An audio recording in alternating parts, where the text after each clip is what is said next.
Hi friends, welcome back to Unloving Books and Hoops. This week we're going to talk about, I don't really know. Actually, I do know. Sapphic, not Sapphic. Lesbian Visibility Week was like a couple weeks ago. But basically, by the time you see this, it would have passed. But in honor of that, I've been reading a lot of Sapphic books lately. So let me show y'all which ones I've been reading and which ones have been my favorite. Yeah, we're gonna do that. Okay, so yes, I've decided I'm gonna do yes, no, maybes for all the Sapphic books that I've read this year. Um, and of course I got a story graph in the background because how else do I keep up with the books that I'm reading? Okay. Fun fact, Storygraph has tags and I love a tag, okay? And I currently have a Woman Loving Women tab, so that's kind of actually how I keep up with what I've read.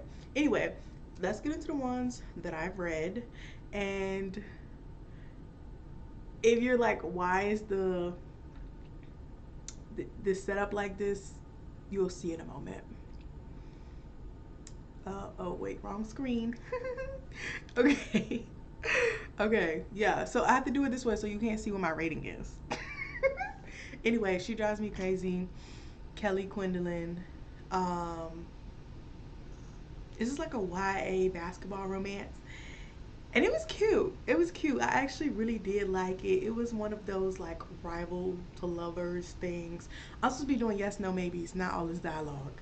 But you know what? This is my stuff. I can do whatever I want. Um, yes, I would read this one. It was cute. It was cute. I would say yeah. Yeah, you can read this one. Yeah, you can read this one. The next one is a 710 split by Carmen Lee. Um, it's I don't know about that. I wouldn't. I don't know. I wouldn't. I wouldn't. I wouldn't. And you know what though? Carmen Lee also has like another. This is gonna be a series. I'm not gonna give up on her though.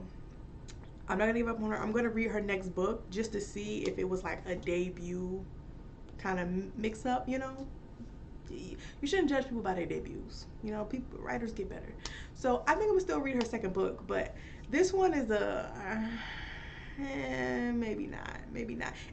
Matter of fact, how it is. If you don't like slow burns, don't even pick it up, sisters. Don't pick it up. Don't pick it up. All right. Next we have Brooms by Jasmine Walls. This one was a graphic novel, and it had a lot of representation here. Like I think the two girls at the bottom right here, yeah. Oh, these two girls, they were deaf. Um, these two are a couple. It's like witchy, but like deep 1930s Mississippi. Like it was interesting. It was interesting. I would say maybe. I enjoyed it, but I would say it's a maybe. Yeah, it's a maybe. Um, if You'll Have Me, but I cannot pronounce this person's name. It's a yes. It's a immediately yes. Immediately yes. Immediately yes. Pick this book up. Honestly, I enjoyed this book so much, I might even go buy a copy for my shelf. It was so cute, and it was it was just cute. I have, no notes, no notes. And then the last one was The Girl from the Sea. This is also a graphic novel. I look even my graphic novel bag. Um, this one's a yes too. I actually really enjoyed the story, more than I expected to. Anyway, I did not know where it was going. This is also a YA, so kind of it really leans into that. But this is a really good story. I think about like finding your identity and like not being perfect. Um, so yeah, I definitely recommend this one. Yeah. Okay, the next thing I want to talk about is WNBA roster expansion. Y'all don't understand. The the Fever invited 15 people to training camp, and quite frankly, we need all 15 of them. Like, this is literally the most perfect lineup, and I just like, it's just a perfect group, and it's upsetting me and my homegirls that we can't keep all 15. Like, why, owners, are y'all being cheap? Kathy, why are you so against 15 woman rosters? Like, what's the tea? Okay, like the hard cap and like the numbers have to go up. Okay, even if we only, you keep 15 players but you only dress 12 every game, we can even do that. Okay, because the girls that we invited to training camp this year, it's like chef's kiss. Like, oh my god. And I get upset every time I think about it. So like, yeah, I'm really excited for team expansion, but the way they expand in these playoffs and these games, y'all need to be adding more people. Like, no, seriously, like, this new CBA, I know they're like discussing it now and probably in the off season. Um, but if roster expansion, okay, I'm saying this as a fan, that I think roster expansion should be at the top of the list, and quite frankly, it should be at the top of the list. It should be at the top of the list. I don't know if it's gonna be. I don't know though. I don't know. The girls, the players be making me nervous, bro. Cause like, I don't know what their priorities be. I just feel like they be worried about the wrong things. Like, I feel like a lot of them. I'm gonna say a lot of them, but my theory is that most of them be worried about getting paid. And it's like, yes, getting paid is fantastic, great. Please make your money, sister. But like, the product, the game, you don't want to add your sisters in hoops to the group. It wouldn't like make the team experience better if you added, three more bodies. I don't know. Um, so I really hope that roster expansion is at the top. Not even just for the Fever, because while I do love the Fevers, who we invited to training camp, um, and I honestly don't even want to think about who is gonna get cut. I don't even want to think about that. But like, not even just for the Fever's sake. Like, I was looking at who Atlanta invited to training camp. They need all 15 of them too. Like, all of them need to be kept. The Aces, they invited some good people to camp. Like, Crystal Bradford, Annalie, and I need to make that team. Seattle got some good people over there. Who else rosters that I like? Minnesota invited, just they just invited any and everybody. Them and New York was just inviting people. Um, but they got some good people on there that I'm like, I want these people to sit on a bench at the very least to just like understand how the W works, so that they can be more prepared, and they can know what to do in the off season to get better, right? Um, yeah. So if you care about me at all, make sure you tweet at least once a week that the WNBA needs to expand rosters. Okay, thank you. Okay, third things third. um, I went to see Sinners, and it was 10 out of 10, no notes. I really enjoyed that movie, seriously. Um, but what I want to talk about is a lot of people started to do those like books to read if you liked or if you enjoyed Sinners. Um, and I've seen a few of those lists, and I'm like, I don't know. I don't know if I would recommend that. Um, but I found this one list in particular that I'm gonna show. Um, yeah, let's just look at the list. Okay, so this is the list. It was posted by Punk Black on Instagram. Um, so the books are Ring Shout by Pete Jolly Clark, Immortal Dark by Tika Skirma, Octavia Butler's Fledgling, Haley Dennings' This Ravenous Fate, Red Clay by Charles B. Fancher, Beloved by Toni Morrison, All These Sunken Souls, that's an anthology, a bunch of different authors. I Feed Her to the Beast and the Beast is Me by Jamison Shea. Uh, Alex Henderson's House of Hunger, and My Soul to Keep by Tavernay Dew. Okay, so I feel like I said her name wrong. Anyway, um, I'll figure that out later.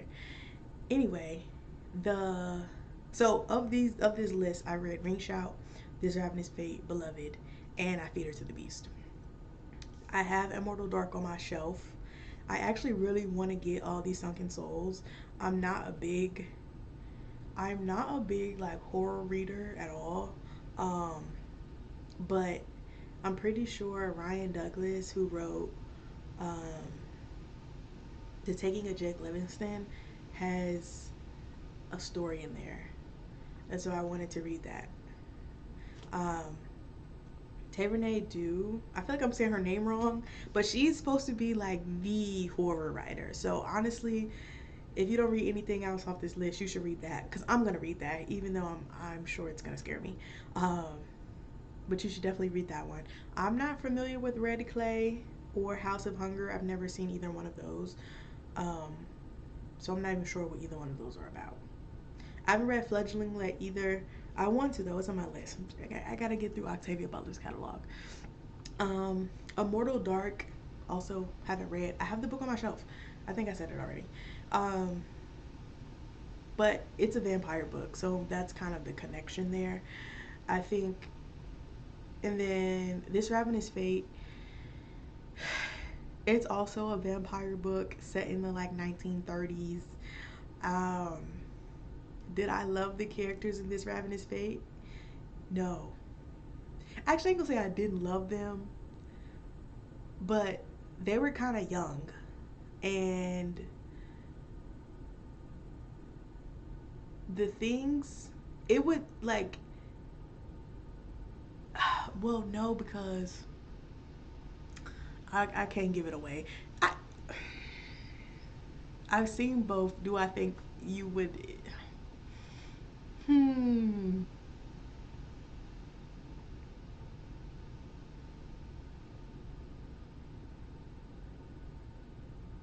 I think if you were intrigued by the vampires in Sinners, then you would be intrigued by the vampires in This Ravenous Fate. And I think there is going to be a sequel to This Ravenous Fate, if I'm not mistaken.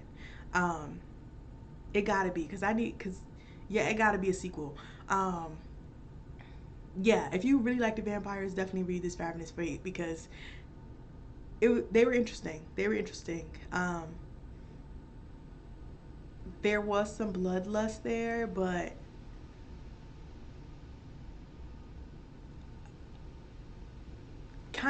it's different. It's a little different. So I would say if you like the vampires, read This Ravenous Fate. Now, Ring Shout, if you like the sort of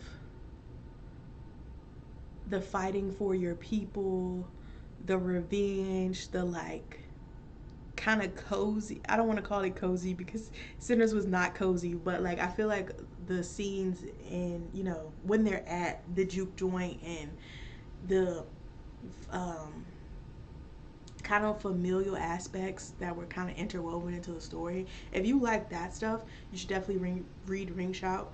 Um, it's pretty short too, and it's good. The main character is a woman. I can't remember like the immediate details, but I do remember really enjoying it. And it's kind of based in a similar time period. I think Ring Shout might be South Carolina. Um, I think the Gullah Geechee are mentioned in that book too. So, theme wise, I think Ring Shout might fit the closest. Um, I Feed Her to the Beast, but the Beast is Me. I'm really trying to think how they cross over, because in there are monsters No, it's a real monster, and I feed her to the beast. Um, and I struggle with that book because I think it is beautifully written, but the plot kind of fell flat to me. It kind of fell flat. I'm not gonna lie. Um, I do want there is a sequel to that one that's supposed to be coming out. Um, it might already be out. I don't know. There's a sequel to it, and I want to read it. I'm trying to figure out which theme though that you would match it up with Sinners, because originally, you know what? Kind of a parallel. The main character in I Feed Her to the Beast is a girl. Her name is I can't remember what her name is, but basically, she she loves her craft. Like she's a ballerina. Spoiler alert. And she loves ballet, and she like wants to be the best at ballet. And it's kind of similar to my boy Miles Canton. I don't know why I can't remember his name. And the Preacher Boy. I don't know why I can't remember what his name is other than Preacher Boy. Um, it's kind of similar to Miles Canton's character, where he knows he wants to do this thing, and he's trying to get to doing this thing, but the routes there are completely different. The family lifestyle are completely different, but there are two people who really want to do a thing, so kind of connects there. I don't know. I don't know. I don't know. It is scary though. It is horrific. Like, yeah, it's horrific. Um, last but not least, Beloved. Beloved is funny to me on this list because it's not. I don't think Beloved is technically a horror book, but it is a little horrific. It is a little horrific, and it is a little bit of some like supernatural things happening, and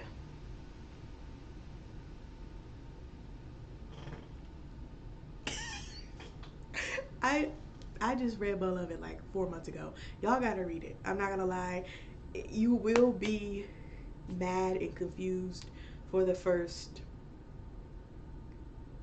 50%, maybe 60%. But you have to stick beside Toni Morrison. You have to. You have to. You have to just sit down and struggle through it because it's gonna make sense at some point. It's gonna make sense at some point. So,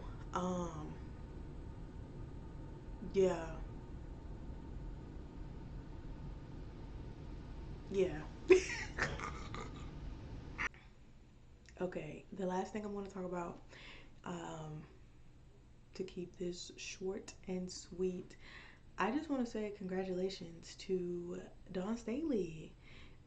South Carolina built her a statue, and they put it out front of their alumni center, and honestly it's really well deserved. Like, she's an icon. Her book is coming out, which I want to read. I'm gonna get it. I'm gonna get it. Yeah, I'm gonna get it. um I wanted an arc. I'm not gonna get an arc because the book's coming out so soon, but I'm gonna get the book because I'm gonna read it. And but they built her a statue, and it would and I was scared at first because when they unveiled it, like the people were posting pictures, and it was just dark, so it doesn't look like it doesn't look like you can see it that well. Like, it doesn't look like her facial expression. Like, it's the statue is of her, um like holding up, like being on the ladder holding up the net. I think, pretty sure after she won their first championship. um and so you just like, it's a really cool statue, but like from a distance when people were taking pictures, it's obviously like dark because you can't see the detail in it, so you just see her body standing up, right? And I was like, ooh, girl, I don't know, because I'm not gonna lie, the Dwayne Wade statue kind of traumatized me. I didn't like that. I did not like that. They low key owe him a do over. Um, but for the people who didn't see it, let me show y'all because it's super cute. This is Twitter. Um,